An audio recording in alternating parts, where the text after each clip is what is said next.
From the wooded hills of Chilmark, Massachusetts on the island of Martha's Vineyard, this is the Jim Powell Report. I'm your host, Jim Powell, and today we're interviewing Professor Alan Dershowitz at his home. This is our third visit. Yeah. It's wonderful to see you again. I think I have tenure now. I think you do, You have Professor. to keep coming back, right? It's good to see you. Well, for our viewers, we want to remind them of your wonderful career as an author, as an attorney, as a professor at Harvard University. And as a resident of Martha's Vineyard. As a resident of Martha's Vineyard. Well, there are many accomplishments that you have. And I'm so glad that you took the time from your busy schedule here. And the last time we were visiting, we were talking about some of your books, Abraham the Attorney. You have lots of different projects. You've been involved with Israel in the World Court. You've had a lot of things going on at Harvard. Where would you like to start today? Well, this is my 47th anniversary of coming to the Vineyard. I came to the Vineyard at the time that the first man walked on the moon, but not because the first man walked on the moon, but because tragically, that was also the time that Senator Kennedy drove the car off the bridge in Chappaquiddick, and I came to be part of the legal team. First time I came to the Vineyard, I hated it because all the journalists were here. They were pushing and shoving.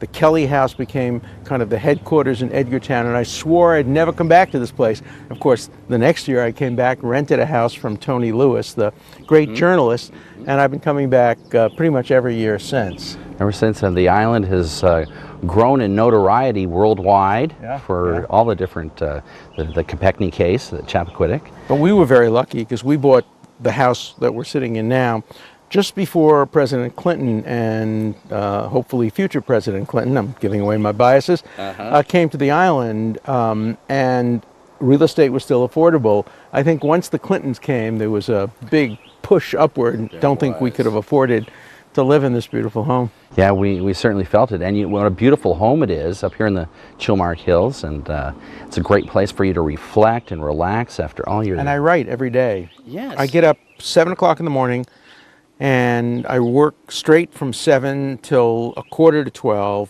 Then I go to the Chilmark store and have my slice of pizza or whatever, and then that's usually my work day. Sometimes I'll do an hour at the end of the day, but always working on at least one book, sometimes 2 books, and occasionally consulting on cases, mostly international and transnational cases these days, involving people who have problems in multiple countries around the world. That's been my specialty. And your unique perspective on fairness has been written up in, what, nearly 30 books, is that right? 30, I'm working on number 36 right now. 36. Now, since I met my wife in 1982, it's been about a book a year. So she's been an inspiration for me. Prolific. Yeah, that's great. And to have a peaceful environment here where you can process and relax and reflect is so important, I'm sure. Well, it is, but this past year has been a very interesting and disturbing one for me. For 50 years, I've been representing people charged with crime, and then last year I was falsely accused of doing something, of having sex with a 16-year-old girl that I never met and didn't know and was never in the same city as. Totally made up, completely fabricated, perjurious charge. She ought to pay some consequences for it, but we'll see what happens. But it was a tough year. There are some people who think, rape is a very serious crime. Even statutory rape is a very serious crime. Some people think it's so serious that even innocent shouldn't be regarded as a defense. And I was totally and completely innocent, was able to prove it. Fortunately, I keep everything. I don't throw anything away. So I had all my travel records. I had all my cell phone records. I had all my TV appearances. And I was able to prove that I couldn't physically have been in any of the places that she said she had sex with me during a particular period of time. So it was clear that she was just making up the whole story. But it was so interesting, finally yourself to be accused of something after defending so many people. As I said to somebody, in every other case, I've always had doubts. Is my client innocent or is my client guilty? I'm never completely sure. The only case I've ever had where I've been 100% completely sure was my case. Yes, that was good. I noticed as you walked in, there's a stone outside on your doorstep. Nothing certain is written in stone. Right. And the irony of it is that it's written in stone. It's written in stone. It's I written love in stone. irony. It's Yeah, great. yeah. And to be able to pick up on that. And the ironies of the free system that we're involved with, where people can accuse and go through the litigious motions. Oh, it's a terrible makes system. it very difficult to want to even walk down the street or interact with others. Well, in this case, the woman and her lawyers made the accusation in a court proceeding. So it's much harder to sue somebody if they say it in a court proceeding. They didn't have the courage to say it on the media or on television because they knew I would have immediately sued them and collected enormous damages. So they hid behind what's called the litigation privilege. But that has to change. The laws have to change, and people have to be held accountable. You know, a woman who falsely accuses somebody of rape hurts every rape victim because it makes people say, well, maybe others aren't telling the truth. People shouldn't think that. The vast, vast, vast majority of people who claim that they've been assaulted have been. This woman made up the story for money. We know she got paid $160,000 for talking to tabloids, and she was hoping to get millions and millions of dollars from wealthy people. So people like that should not be rewarded. They should be punished for using other people and making up stories. Almost, I want to say the principle of the spilled hot coffee, that there were damages awarded so that no one would go out and make hot coffee like that. Right. You know, it's like you want to have people telling stories that aren't, so it's terrible. But that's it is what a world we live in. And now I'm working on a book involving the election. I'm working on a book involving the future of liberalism. I'm working on a book called Why I Left the Left But Couldn't Join the Right, the Case for the Vital Middle or Vital Center, where I'm trying to argue that we're seeing extremism develop in all parts of the world now, right-wing, left-wing, and we're a centrist country. We're a country of moderate people, and we ought to return to that center. You want to be liberal, fine. You want to be a conservative, fine. But be a centrist liberal, be a centrist conservative. Don't be a radical revolutionary on either side. I think our system best thrives when we have centrists. Have we become so free, or have we learned to manipulate our system so much that the extremists are trying to get attention? Is that what's going on? They're getting attention. First of all, terrorism. We're all scared of terrorism. Look what's happening in France and Germany and Belgium and Israel, all over the world, and in the United States, homegrown terrorism. The director of the FBI, Comey, recently said, the more we defeat ISIS abroad, the more we will create homegrown terrorists at home. So it's a no-win in some ways, and we're all frightened that, you know, we could be the next target. Anywhere you walk in a crowded city, you could be a target. And that kind of fear encourages extremists to come up with simple-minded solutions. And I think we're seeing a little of that in this election. Yeah, some simpletons are coming up with simple solutions to complex, centuries-old problems and differences. And, you know, I was just thinking as I saw some helicopters flying around last week and read the report of the DEA chopper that we don't need to comment on much, but I thought about each side. Neither the DEA nor the state police seem to accept responsibility for who sent the chopper, and yet they plucked up 600 marijuana plants here in Martha's Vineyard. And you'd think maybe they had better things to do. And you know, the other problem, of course, is when you have helicopters flying above us or you have drones flying above us. Hey, I'm in my hot tub. My wife's in the swimming pool. We're entitled to a little bit of privacy in relation to the air, too. We don't grow marijuana plants. But marijuana is essentially been legalized today in Massachusetts, and certainly for medical use. Yeah, and I wonder what motivations they have, or what their policy is, or what their reasons what are. What their priorities are. You know, we have real crime. Let's not worry about a few people.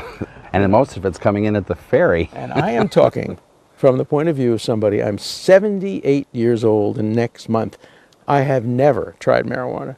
I have never tried any drug. My drug of choice is a really good Brunello wine, a red wine, but that's about it. Good. Well, that's good. It helps with your clarity of thought, and I'm sure that's important. And with my cholesterol, Yeah, all of which are important, yes. right?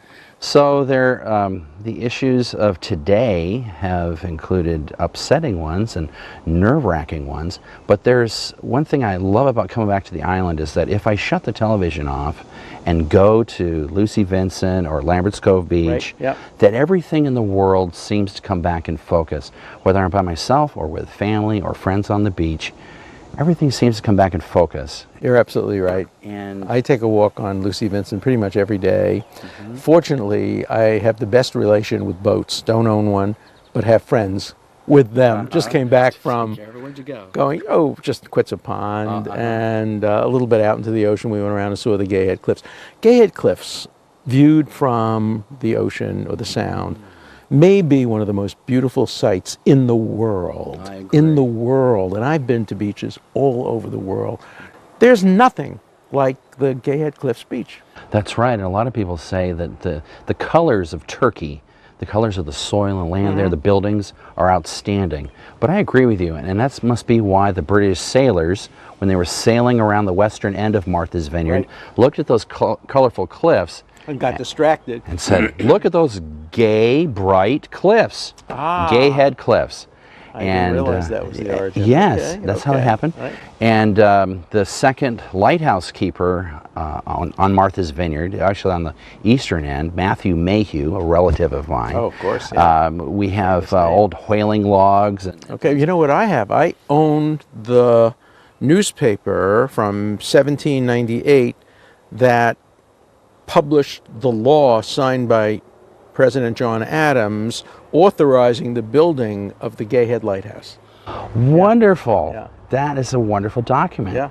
And the documentary that came out last year on PBS about rescuing the lighthouse. Well, we all contributed to that, and Yeah. we're so thrilled that the lighthouse will continue to light the way when our grandchildren and great-grandchildren and great-great-grandchildren are looking at the beauty of it. It's prominent, it's beautiful, and I'm glad you got to motor around from the ocean and see that. There are lots of rocks that are hidden in the area called Devil's Bridge that come jut out. The Camel's Back And there have been a lot of shipwrecks there. You know, that's why the lighthouse was put there, obviously, to try to prevent shipwrecks. And yes, and you've had a little bit of work with documentaries yourself with is it David Greenberg on the Inside Israel? well, we've done a few documentaries on the Middle East, and I continue to do that because it's very important for people to have a true picture of what is really going on in the Middle East. It's much more complicated than the slogans one hears. People say Israel is an apartheid state. When you go there and you see blacks and whites living together, intermarrying, Jews and Arabs living together, it's not a paradise. Obviously, there are problems, but everybody should go to Israel at least once. If you're a Christian, the most beautiful Christian sites are there, the Church of the Epiphany, and some of the greatest places, the walk, the Via Dolorosa, and if you're a Muslim, obviously the Al-Aqsa Mosque. If you're Jewish, the Western Wall. If you're an atheist, hey, there's plenty to see also. Beautiful architecture and beautiful beaches. Tel Aviv is one of the most livable cities in the world. It's supposed to be the most gay-friendly city in the world. And it's a wonderful country to visit. I love the perspective that you brought out of the great innovations that are developed. Startup Nation, it's called. Yeah. It's incredible. that Every Israel has kid that. goes in his garage and comes up with a computer program. I met the guy who did Waze. He just invented Waze, and I think Google paid him $1 billion for it. And many other startups, kids who just were first-generation immigrants from Russia, from Ethiopia, from parts of Europe. There's an enormous amount of resources put into innovation in Israel because they have no oil. They have very few natural resources. The only natural resource is the mind and the talent and the hard work. And Israel has perfected that. And any country could do it. There's nothing different. Any country can do it. When Israel ended its occupation of the Gaza, Gaza could have been the Singapore of the Mediterranean, and instead they used the money they got to build rockets and tunnels to try to kill innocent people instead of building schools and hospitals and infrastructure for their own people. It was a terrible tragedy, a waste. Yeah, when they plow their money into destructive energies and projects, they seem to reap that reward, Unfortunately. and not go anywhere with it. But I know that with the time I've spent teaching out at the Utah Valley University, that which is just south of Salt Lake City. Right, They beautiful, have, beautiful city. Yeah, and they have 65,000 students at this university. It's tucked right up against the Timpanogos mountain range. Wow. It's over 11,000 feet high, just about 3 miles away. But the whole valley is full of companies that are leaving Silicon Valley in California, and they're moving to Utah because of livability, Sure. and they can sustain the labor market right We're going there. to see a major change in demographics around the United States and around the world because people don't have to be where they work anymore. Everybody can telecommute. And Telluride, for example, became a place where people from Silicon Valley could move to and be able to work. I have research assistants now. I never see them. We're just I talk to them all the time, and I'm on email with them all the time, but they don't have to be physically where I am. And that's been one of the most significant changes since I started to practice law 5 years ago. That's right, yeah. Now we can have our meetings via Skype and wherever we are. I have a cousin that just lives across the street from me, and his business is in England. Yeah, well, my business today, I will have conference calls via Skype with people from London, California, Switzerland, France, some African country, Israel, you name it, sometimes some Asian countries, and it's as if we're all in the room and we can all do our work and get together. If I have to argue the case, obviously I have to fly over to The Hague or wherever it is that I have to argue the case, but that's only 1 or 2 days. The rest of the work can be done wherever we want to live. I think the Vineyard is going to become a real destination, not only for retired people, but for people who really want to conduct their lives from here, their professional lives. And a nice relaxed environment. But I love the 4 seasons that the island offers. Yeah. I love it that... I love 3 of the 4 seasons. 3 of the... Dead winter. What's the winter like? Do without, I'm too old to slip on the ice. Yes, we do get some cold New England So I try to get winters. away to nice, balmy South Beach, Florida, for the winter where I don't slip on the ice. Yeah, I know a lot of vineyarders like to head down near Anna Maria on the West Coast. Yeah, we're on the East Coast, but we have friends on the West Coast as well. Yeah, and that's beautiful down wonderful to do that. And not so far away. It's a quick flight from Yeah. Boston Oh, yeah. down there. Yeah. So anyways, with all the different issues that we've talked about today, and we're looking forward to your next book or 2 that comes out. Yeah. And we're up to date with reading them. So Hopefully, I have a friend on the porch who said I write him quicker than he can read him, so he's told me to slow down a little bit, but I hope I don't slow down. I love writing. To me, people think they see me on TV, I must love the public life. To me, the 4 hours, and I write everything by hand, the 4 hours that I sit with my yellow or white pad with a Flair pen, and I write my 3,000 or 4,000 words a day, which is what I try to have as my quota, are the most peaceful, relaxed, and in some ways professionally gratifying, especially now with the internet. I could write a column starting at 9 in the morning, I'll finish it by 11, I'll send it in, it'll be online by 1 o'clock, and I'll be getting reaction by 2 o'clock. It's amazing. And you can't make mistakes because there's no time to correct them, so you have to be very careful. that's right. The instantaneous nature of our communications today makes it so that we have to cross-check our references, or no. But with the experiences that you've had with all the different people in the world, you have got to learn a lot about human nature. Well, I mostly meet people when they're in trouble.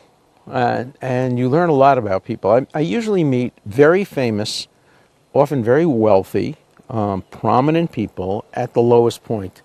in their lives, and I need to help them. And it's often very difficult. They're not used to needing help. And that's why when I was falsely accused, it was an interesting experience to know what it must feel like.